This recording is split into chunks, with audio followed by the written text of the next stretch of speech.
The following is transcribed.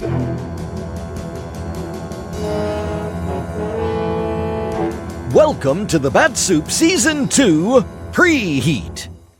The Bat-Supe Corporation's latest blunder could be their last, because after everything else, taking down the Postal Service is just the icing on the cake. Soup. Can it get any worse? I think we all know the answer to that one, gang. Meanwhile, back in Metropolis, there's mayhem aplenty as Superman is trying to solve a bunch of interconnected stuff that's all about the Kryptonite. So, tie on your capes for lots of interrogation, plenty of Morse code, and international conspiracies galore! Can a scientist be in two places at once? I guess it depends on the science, like, say, the science of murder. And where is Der Teufel hiding? Find out next in Part 3 of The Atom Man, as originally broadcast on October 12th, 1945. But right now, it's... time! For a commercial. Well, gang, boy, are our faces red. Of course, we're not really allowed to say why, under the advice of counsel, and I've been told to direct any questions to Shecky Stedmeyer of the law firm of Stedmeyer, and Shostakovich. And let me tell you, gang, when you're told not to talk about something under the advice of counsel, you listen. That goes for some of you fellows and girls, too. I'm right here. It's not like they don't know who you mean. Settle down, lad. He's live, don't you know? Oh, put a sock in it, O'Shaughnessy. That's O'Flanagan, and you know it. Oh, like it Boy, matters. I'm telling you I what. think It sure looks like somebody might be a little hangry, gang. And you know what cures that? A big old bowl of never nutritious, definitely delicious Bat-Supe. It's available wherever fine podcasts are sold, and, yep, that's it, because, we don't have any, that is, we're not allowed to, but hope springs it, Mother always told me there'd be days like these. Well, bless their little hearts. Curtain.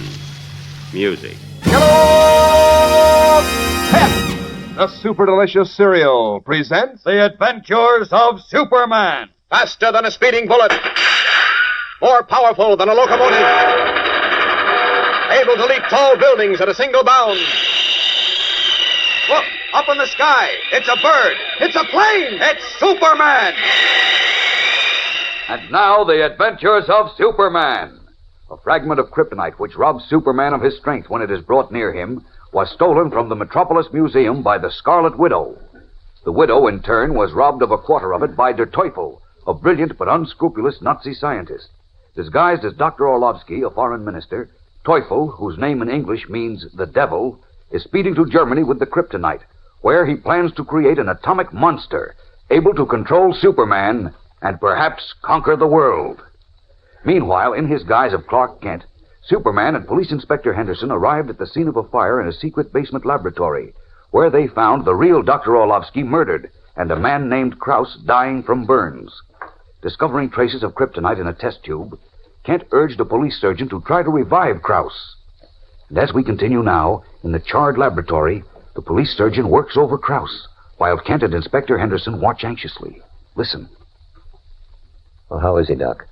Very low, Inspector. It's just a matter of minutes now. We've got to talk to him, Doctor. Can't you give him adrenaline or something? Well, I've given him chloramine, Kent. If anything will bring him around, that will. I'm not too hopeful, though. Well, he must come to. We've got to get him to tell us who was here.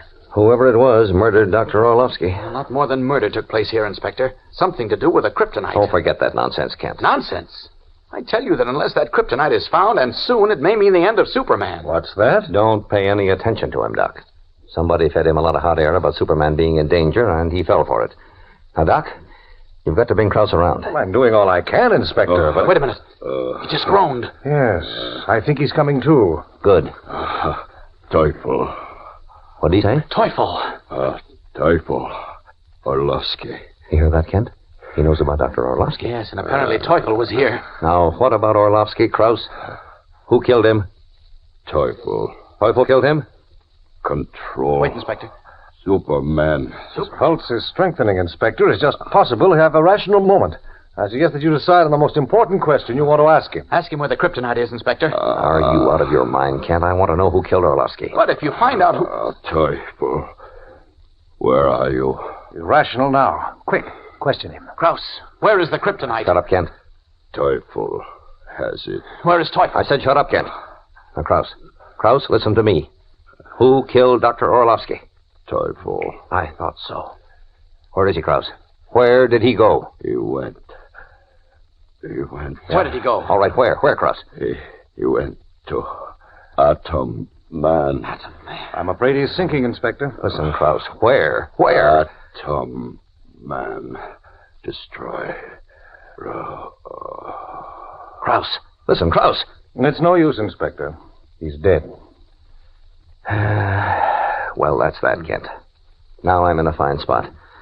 I've got to tell the Belgravian government and the newspapers that Teufel, who broke out of prison, somehow knifed Dr. Orlovsky and escaped again. Now, isn't that going to make me look good? We've got to find Teufel, Inspector. No kidding. Well, what do you think we've been trying to do ever since he broke out of the pen? But now it's even more important that we find him. He's got the kryptonite. No, that again. And apparently he worked out some experiment in this laboratory with it. Something he told Kraus will enable Germany to control to control Superman and rule the world. Something to do with an atom man. Have you gone nuts, Kent? No. First, you get all steamed up about that piece of meteor endangering Superman. Well, it does. And now you take a dying man's babbling seriously. Look, I used to think you were a good reporter, but can't I... Inspector. Well, what is it, Doc? There's nothing more I can do here. The wagon's on the way, so I'll be running along. Okay, Doc. And thanks a lot. So long. Goodbye, Kent. Goodbye, Doctor. Oh, you've got to listen to me, Inspector. Look, I haven't got time to listen to fairy But tales. it's not a... Wait a minute. Uh-oh. Here comes a frock coat and silk hat. He must be from the Belgravian embassy. Inspector Henderson. Yes, I'm Henderson. I am Count Brilovich. I received a telephone call. Yes, I know. I'm afraid I've got some bad news for you, Count. The police officer said it had something to do with Dr. Orlovsky, our finance minister. But that I cannot understand because... just step over here, will you, please? Oh, by the way, this is Clark Kent, reporter for the Daily Planet. Count Brilovich, the Belgravian ambassador. How do you do, Mr. Kent? All right, here we are. Prepare yourself for a shock, Count. He's under this canvas. Who is? I want you to identify him. Look. Good heavens. Dr. Orlovsky. You were right, Kent. But this cannot be, Inspector. It cannot be Dr. Orlovsky. What do you mean? You just said it was. Yes, it is. But how can he be here in Metropolis? Come again, please. What do you mean, Count Brilovich? Why, 3 days ago, Dr. Orlovsky left Metropolis by clipper plane to return to Belgravia. He did? What's that? Yes, his mission here was completed. He returned to our country to report to Parliament. I myself said farewell to him and saw him to depart for the airport. Looks like he didn't get to the airport. He was waylaid by Teufel for some reason and brought here. Now, why would he... I think I know, Inspector. Orlovsky, I cannot understand. How did he get here? Who did this to him? Just a minute, Count. What did you start to say, Kent? I said I think I know what happened. Dr. Orlovsky is about the same size as Teufel. What's that got to do with it? I think Teufel, who was probably working with Kraus here, found out about Dr. Orlovsky leaving the country. They trapped him here, killed him, then Teufel dressed in his clothes. Hey, Orlovsky's clothes are missing.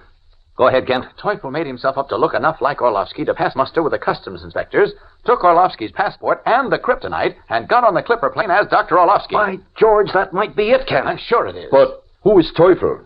Why did he do this to poor Orlovsky? Teufel is a Nazi scientist, one of the cleverest Hitler had. A year ago, he almost succeeded in solving the secret of harnessing atomic energy. Now, with the kryptonite, he... Great Scott! Kraus talked of an atom man. Oh, no, it can't be. It's too fantastic. What are you I do not talking understand. about? We've got to stop Teufel.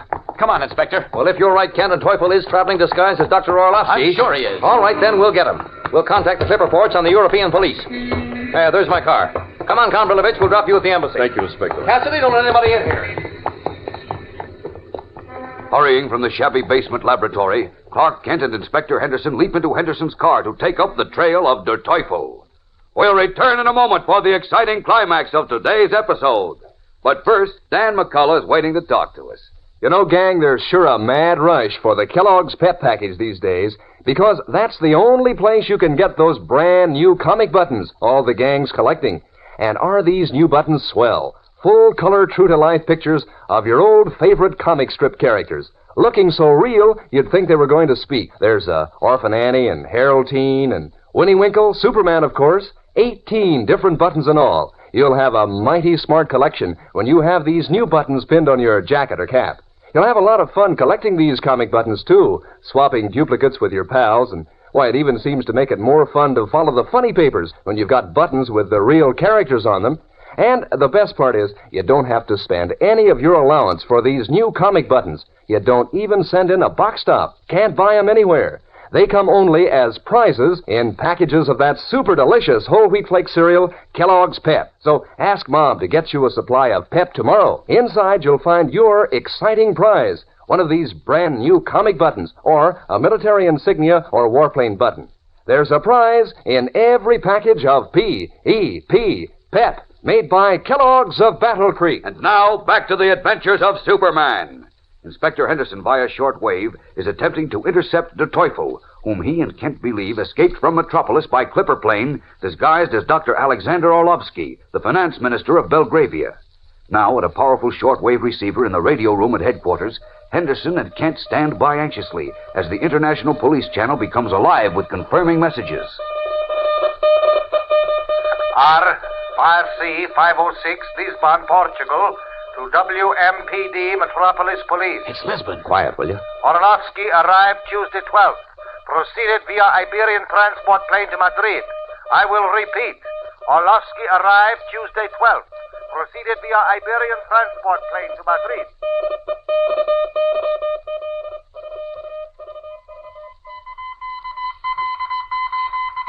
Paris, Sûreté, official 21 to WMPD Metropolis Police. Per your request, Orlovsky arrived Le Bourget Field Wednesday, 11:30 p.m., 13th. Departed Thursday, 2:40 a.m. via French Empire Airways. Destination, Berlin. Repeating message, per your request. Orlovsky arrived Le Bourget Field Wednesday, 11:30 p.m., 13th. Departed Thursday.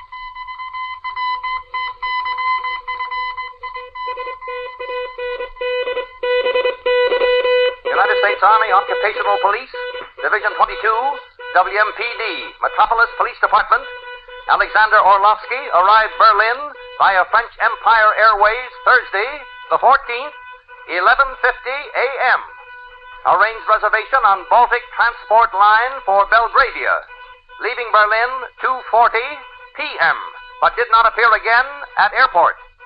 Full investigation underway. So far, no report. We'll keep you advised. United States Occupational Police signing off with WMPD, Metropolis Police Department.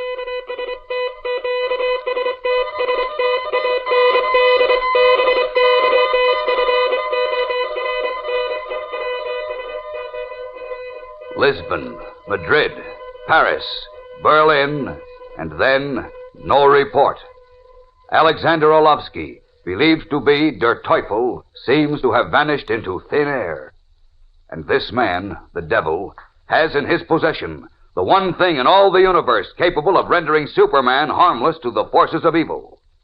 What does Teufel intend doing with it? Yes, and what is the Atom Man of which he speaks?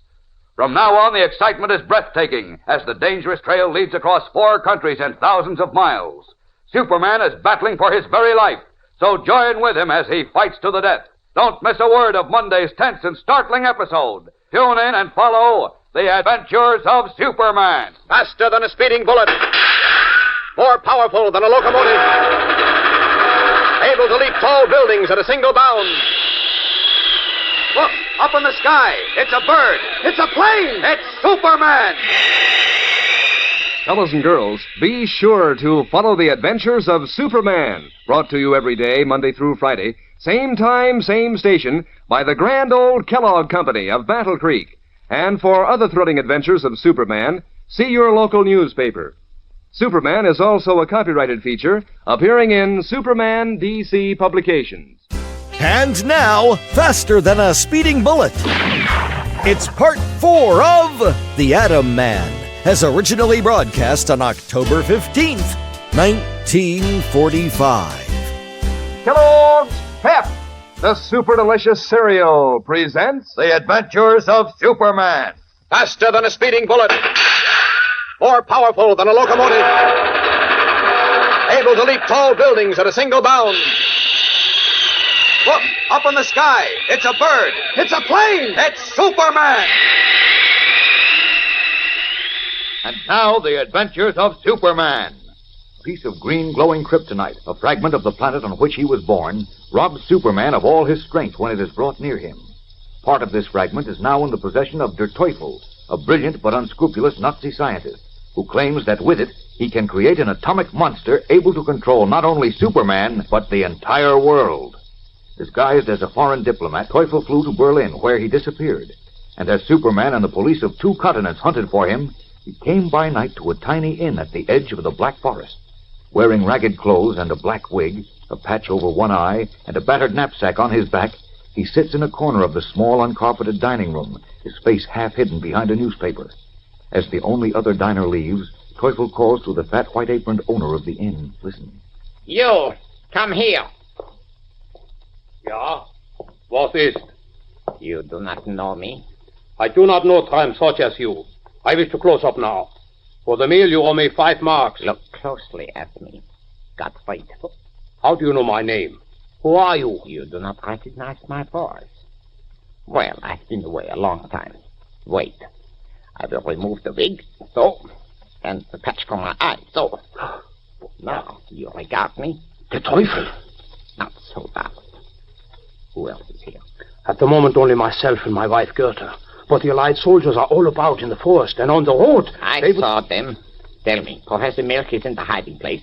Milch? Yeah, Milch, the chemist, my colleague. The Allied soldiers have not captured him. Nein, not yet. Good.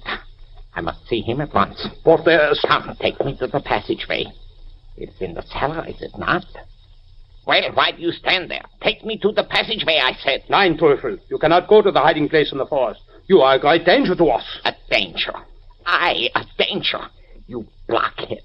I come on a great mission to restore the fatherland. Tremendous difficulties I had in escaping from the United States and then from the Americans in Berlin. All that we know. And we know, too, that the American police traced you to Berlin, and now their police in Germany may find you. Already, just before evening, they were here at my inn to inquire if any had seen you. So far, they do not suspect that I work in the underground Nazi movement. But... Gottfried, listen to me. Someone is coming. Send him away, whoever it is. I cannot. It may be the American police. Quick, put that wig on your head and the patch on your eye. Godfrey! It is the American sergeant who guards this road. Oh, Himmel. Now we are in trouble. Why did you not leave? I beg you. Quiet, fool. Do as I say. I am your cousin from Nuremberg, Friedrich Merker. You understand? It will not work. Silence. Control yourself or all is lost. Oh, there you are, Godfrey. Why didn't you answer? Who is this man? Guten Abend, Sergeant. I did not hear you come in. I was so busy talking, recalling old times with my cousin. Cousin, huh? I haven't seen him around before. No. You see, I've only just arrived, Herr Sergeant, to visit with my cousin Gottfried. What's your name? Friedrich Melchior, mein Herr. Where are you from? From Nuremberg. Let me see your papers. What, Yeah, certainly, mein Herr. Here they are. Well, they seem to be in order. Oh, thank you, mein Herr. The American sergeant thought perhaps I was a Nazi, Gottfried. Oh, nein. Yeah, you Germans are all alike. Now you've lost the war, all of you say you hated Hitler, and none of you were Nazis. Well, I was just checking up. Good night. A glass of beer before you go, huh, Sergeant? Or wine, perhaps? Oh, thanks. Good night, mein Herr. Good night, Herr Sergeant. Auf Wiedersehen. Good. He's gone. Quick, Gottfried. Lock the door and turn off the lights. Hurry, I help you. Oh, Himmel, never was I so scared. Where did you get the papers? What does that matter? Hurry, now lock the door. Yeah, I will lock it. After you leave. Again that. Listen to me, Gottfried. I tell you I must see Professor Milch. With his aid, I can not only control the American Superman who blocked our plans before, What is that you say? You can control Superman. Now you become interested. But then listen. With what is in the knapsack on my back, we will be able to control the world, let alone Superman. What is in your knapsack? I will show you, but first, lock the door. I will lower the shade on the window. All right.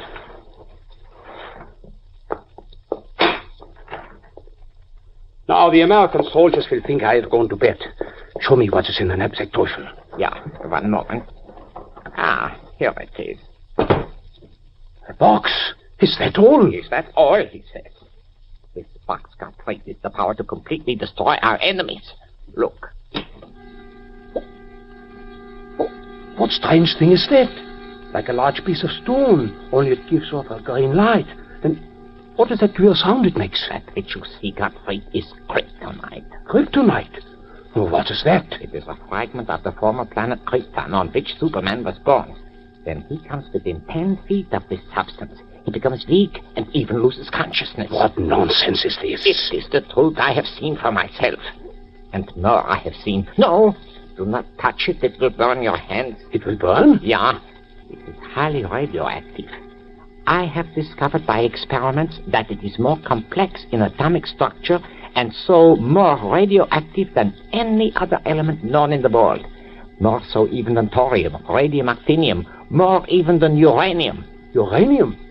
That is what the Americans used to make the terrible atomic bomb. Yeah, but beside this kryptonite, uranium is as nothing. The kryptonite has no impurities, and its radioactive discharge, as I have myself measured with an electroscope, is 100 times greater in intensity than uranium. Do you realize what that means, Gottfried? You become too scientific for me, Teufel. Just tell me how you plan to use this material to control Superman and destroy our enemies. Ah, now you come to the heart of the matter, Gottfried. With Professor Milk, whose great genius I require to dissolve this substance, I will create an atom man. An atom man? Yeah, an atom man. A creature more deadly than a dozen atomic bombs. A monster from whose fingertips will come the power. The atomic energy which will make the great Superman his servant, his slave, and which will destroy our enemies. Himmel! This atom man, how do you... What is that? Sirens. The Americans, police, they approach from the town. They must have traced you here. They must not find me quickly. Take me to the secret passageway. Yeah. If what you just told me is true... It is true. With Milk's help, I can do what I say in a few days, perhaps even less. Quickly now, take me to the passageway. Come this way to the cellar. Hurry. The police will be here in a moment. There's a tunnel under the floor. I will show you. It will take you under the edge of the forest where the Americans stand guard to the hidden cave. Hurriedly, the Nazi innkeeper leads the Teufel down to the cellar, to the secret passageway into the Black Forest. We'll return in a moment for the tense climax of today's episode. But first, let's stand by for a word from our announcer. Say, gang, you kind of like Superman, don't you? Why, sure. Most of you follow his adventures in the funny papers and listen to him on the radio every day. Well, Superman is just one of the characters on those 18 different comic buttons that now come in packages of Kellogg's Pep.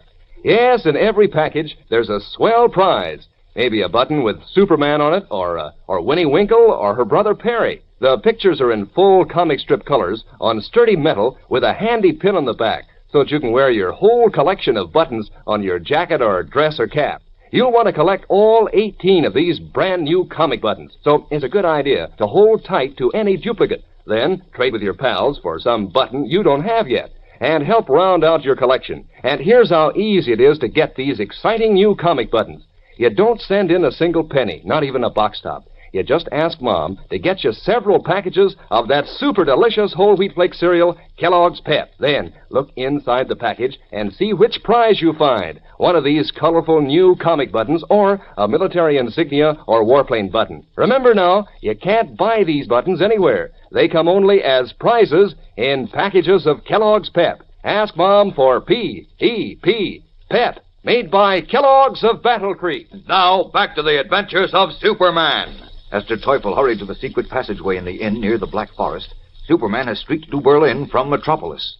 And now, in his guise of Clark Kent, we find him in the office of Colonel Greeley, Chief of Intelligence at American Occupation Force Headquarters. I tell you, we've searched everywhere, Kent, everywhere, but we can't find a trace of Teufel. Well, he must be found, Colonel Greeley. I'm well aware of that. He murdered Dr. Orlowski, the Belgravian finance minister. That's right. That makes an embarrassing situation for our state. Well, it's even more important than that. Teufel has the kryptonite, and Superman is helpless against it. Well, I'm not worried about anything like that. I want Teufel for murder. Where was he last seen? At the Berlin airport. The night before last. He landed from a French plane disguised as Dr. Orlowski, made a reservation on a plane leaving for Belgravia at midnight, and then, Well, he just disappeared. Oh, but somebody must have seen him. Apparently nobody saw him after he left the reservation office. He's nobody's fool, you know. We've got to find him. We've got to. Oh, excuse me. That's my phone. Colonel Grady speaking. Who? Oh, yes, Captain Meisky. What? You have? Where? Who? I see. Yes, of course, I'll be right over. Of course, at once. Thanks, loads. Come on, Kent. That was... Captain Meisky of the Russian Occupational Police. He just got a hot clue to Toy. He did? What is it? He didn't say, just told me to rush right over. I presume you want to come along. Do I? Try and stop me.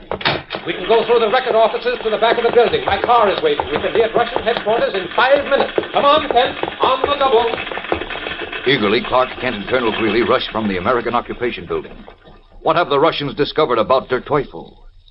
Will it enable Superman to intercept the brilliant but unscrupulous Nazi scientist before he can create his dread Atom Man and turn him loose against the Man of Steel and civilization?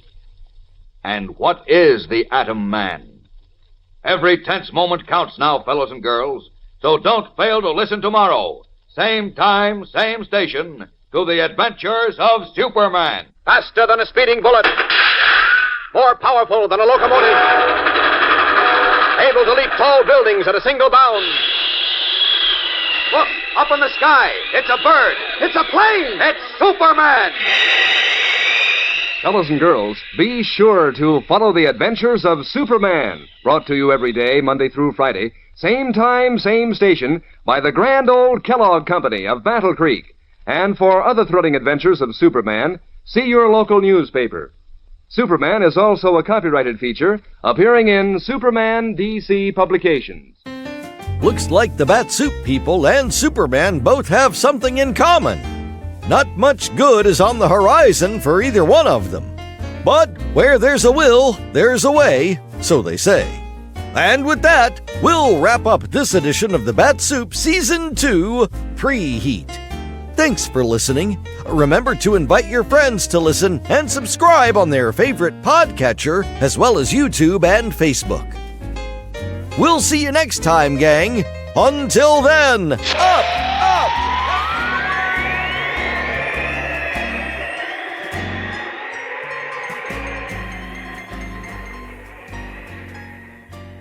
Down through the ages, in all cultures and all countries, the belief has persisted that certain men are able to transform themselves into wild animals, into werewolves and were-tigers, that they prey upon domesticated stock and even upon other human beings. Lycanthropy, the scientists call this phenomena, and the mere fact that it has acquired a technical name would suggest that it is based on something more than primitive fantasy. But there is even better evidence than this. Witness, for example, the strange affair of Captain Choate and the elusive hyena. He was a hunter and an adventurer, this Captain Choate of the Order of Distinguished Service, in October of 1918, sitting in a hut in a village of far-off Nigeria. Nor, since he was known and trusted by the natives there, is it surprising that their leader should confide in him the misfortunes that were afflicting the village. Raiding hyenas, eh? Yes, Captain. Or perhaps one hyena. He steals among us at night. He destroys everything. He has the body of an animal, but the brain of a man. What? You see, Captain, he is a man. At night, he transforms himself into a hyena. We know. We have followed his tracks, and always they lead to the next village, and always, just before they reach the village, they turn into human tracks. Mm-hmm. Yes, I'm sure they do. Well, whatever he is, my friend, tonight we're going to get him.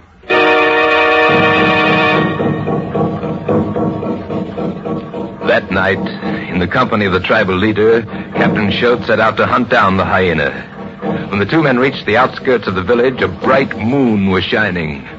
They made their way cautiously through the treacherous swampland. For more than an hour they walked thus, their every sense alert. And then suddenly... Look, there he is. Lord, what a brute. Some distance away, an enormous hyena was slinking furtively across a clearing, his great hulking form silhouetted in the moonlight. Captain Choate took careful aim. Stop him! Come along, hurry! The two men rushed toward the clearing, but when they reached it, the hyena was gone. Oh, I could have sworn I hit him squarely in the head. There is blood on the ground here. What's that lying in the middle there? Why, it looks like a...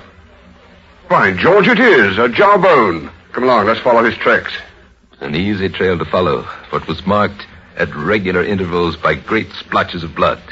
It led directly to the neighboring village, and then it stopped abruptly. Exhausted and disappointed, they accepted the invitation of an aged villager to spend the night in his hut. When they awoke at sunrise, their host had vanished. He returned a few moments later in a state of great agitation. What has happened, my friend? It is Bano. Bano is dead. He was my neighbor. He was wise man and mighty hunter. The gods have cursed him with the sickness, eh? No, he was not sick. He was killed with gun. Someone fired it in his face. His jawbone was shot away. After that, the monstrous hyena never again was seen near the village. Nor did anyone ever learn the identity of the man who had killed the native Bano. That the animal and the man should have been one and the same creature is, of course, inconceivable. But what other explanation is there for this baffling story? A story incredible, but true.